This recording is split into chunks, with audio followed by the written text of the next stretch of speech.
আসসালামু আলাইকুম। বাটন ফোনের একটি কমন সমস্যা নিয়ে আজকের এই ভিডিওটি। অবশ্যই সম্পূর্ণ ভিডিওটি দেখবেন, তাহলে একদম পরিপূর্ণভাবে আপনিও কাজটি শিখতে পারবেন। আর দ্বিতীয় কথা হচ্ছে, বাটন মোবাইলের যে সমস্যাটি একদম কমন, সেটি হচ্ছে আপনার বাসার মধ্যে যখন আপনি আপনার রুমে থাকেন তখন খুব ভালো নেটওয়ার্ক থাকে না, কিন্তু আপনি যখন বাইরে অথবা বাজারে রাস্তাঘাটে থাকেন তখন কিন্তু খুব সুন্দর নেটওয়ার্ক থাকে। সেই কমন সমস্যাগুলো নিয়ে আজকে আমরা আসলে কাজ করব। বিশেষ করে যে ধরনের ফোনগুলো হচ্ছে চাইনিজ ফোন, সিম্ফনি, আইটেল, তারপর জিডিএল, বিভিন্ন ধরনের যে ফোনগুলো আছে বাটন ফোন বিশেষ করে। আর পিছনে যদি আপনি একটু খেয়াল করেন, ব্যাক পার্ট খোলার পর যদি আপনি এরকম টিন দেখেন, টিনের কিছু পার্ট দিয়ে যদি আপনি দেখেন যে অ্যান্টিনা করা আছে, তাহলে আপনি নিশ্চিত হবেন যে আজকের এই ভিডিওটি আপনার জন্য। যদি এরকম হয় তাহলে আপনি আমাদের এই ভিডিওটি দেখতে পারেন।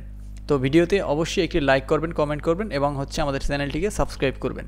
আমি প্রথমে হচ্ছে আমার স্ক্রুগুলো খুলে আমি আমার মোবাইল ফোনটাকে একদম সুন্দর করে খুলে নিচ্ছি।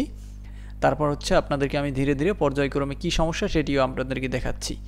দেখুন, এখানে যে দুইটি পয়েন্ট আছে যেখানে নেটওয়ার্কের চিহ্নটা মানে নেটওয়ার্কের অ্যান্টিনাটা লাগবে, সেই দুইটি জায়গা আমাদের খুব সুন্দর করে একদম স্মুথলি পরিষ্কার করতে হবে, যেন এই দুইটা পিতলের মতো এগুলো যেন না উঠে যায়।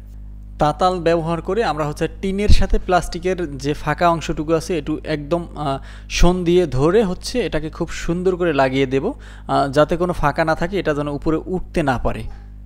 সুপারগুলো দিয়ে এটাকে খুব শক্ত করে আটকিয়ে দেব, যাতে এটি উপরের দিকে না উঠতে পারে বা এই টিনটা যাতে আলগা না থাকে। এক কথায় আমরা খুব শক্তপোক্ত করে এখানে সুপারগুলো লাগাবো, সুপারগুলো যাতে ভিতরে না যায় সেদিকে আমাদের খেয়াল রাখতে হবে। সুন্দর করে কোনো টিস্যু অথবা কোনো পেপার দিয়ে এটা মুছে দিতে হবে। এটা দেখবেন যে খুবই হেভি মজবুত হয়ে গেছে। এখন কিন্তু আপনি মোবাইলটা ফিটিং করার পর দেখবেন আপনার নেটওয়ার্ক একদম স্ট্রং। অন্য কোনো কাজ করতে হবে না, নেটওয়ার্ক আইসি পরিবর্তন করতে হবে না, নেটওয়ার্কের আইসির উপর কোনো হিট দিতে হবে না, কিচ্ছু করতে হবে না। ভিডিওটি ভালো লাগলে অবশ্যই লাইক করবেন।